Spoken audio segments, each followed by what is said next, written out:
La 19e journée de top 14, Oyonnax face à Perpignan au stade Charles-Maton. Et c'est le 14e qui reçoit le 13e. On l'a compris, un match décisif dans la course au maintien.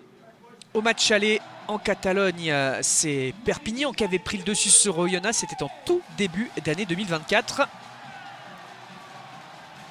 Et on profite de l'ambiance au moment de l'entrée des joueurs sur ce terrain. Match décisif, on l'a compris. Et le coup d'envoi de cette partie donné par les Oyomènes et Domingo Miotti. Avec Pozzolo Tulagi de retour dans les rangs. USAPiste au moment de se lancer de Teddy Durand. Choix donc d'Oyonnax d'aller en touche. Pénal touche, lancé du talonneur oyonnaxien. Un maul qui se met en place. Une avancée.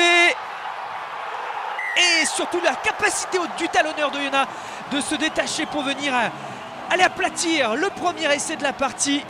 Gros travail collectif des avants d'Oyo. La transformation dans la foulée pour Domingo Miotti. Ça fait 7-0 pour Oyonnax face à Perpignan.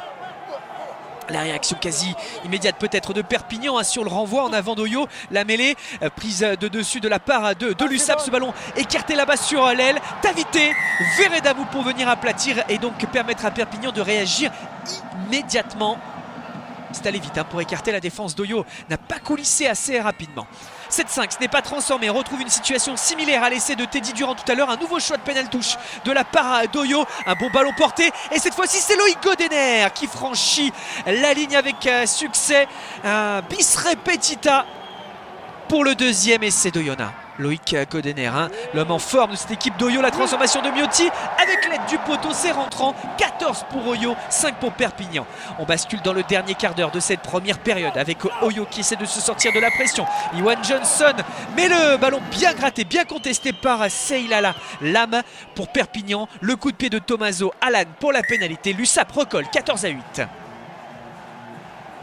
6 minutes encore à jouer dans cette première période. Ça pousse avec l'introduction de Degmash.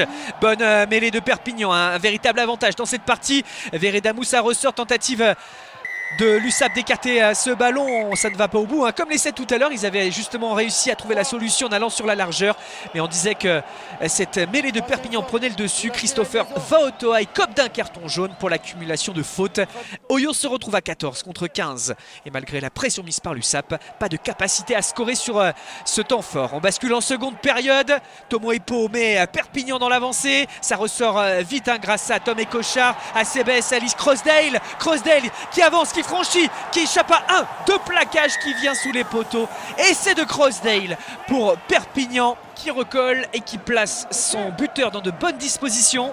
Jake McIntyre, ça passe et transformé 15-14 au plus grand plaisir des supporters de Perpignan qui ont fait le déplacement. Un score qui ne bougera plus pendant les 25 minutes suivantes. Et c'est donc Perpignan qui s'impose à Oyonnax d'un petit point, 15-14.